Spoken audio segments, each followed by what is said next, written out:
Mūsu vidū ir viens kungs, kurš savulaik radīja ideju par mikrouzņēmumu nodokļu ieviešanu.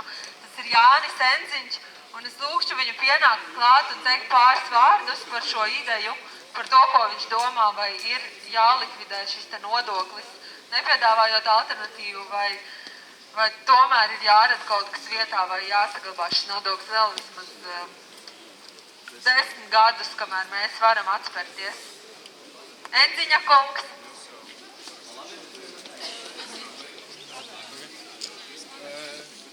Enziņa kungs.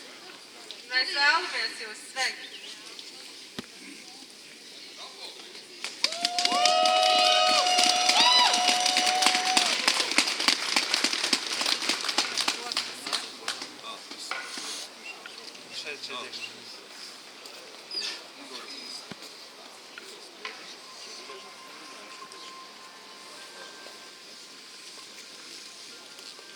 Prieks jūs visus redzēt.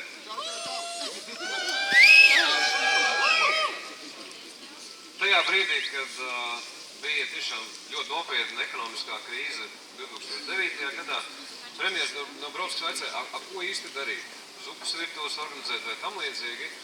Un tajā brīdī tas, ko es personīgi un arī Tirzniecības rūpniecības kamerā rekomendējām, izveidojam tādu režīmu, lai cilvēki, kuri ir palikuši bez darba, paši varētu parūpēties vismaz par sevi. Toreiz mūs uzklausīja, tika pieņemts gan mikrouzņēmumu nodokļu likums, gan virkni citas labas lietas, ko mēs redzējām. Ēna ekonomika samazinājās no tā brīža 38% līdz 23%.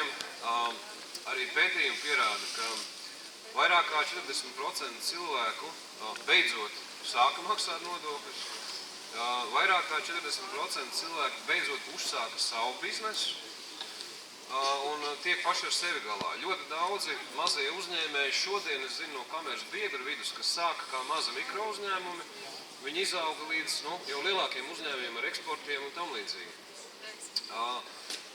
Mazais bizness vispār ir kā tāda bērnu jaunatnes sporta skola lielajam biznesam. Mazie šodien ir maziņi, bet vienai daļai izdodās un viņiem tās lietas sanāk. Ja mēs nolikvidēsim mazo biznesu, mēs vienkārši nolikvidēsim nākotni. Es ceru, ka tomēr izdosies noturēt fronti, ka mazais bizness Latvijā būs un gan kopā izdosies. Paldies jums! Paldies!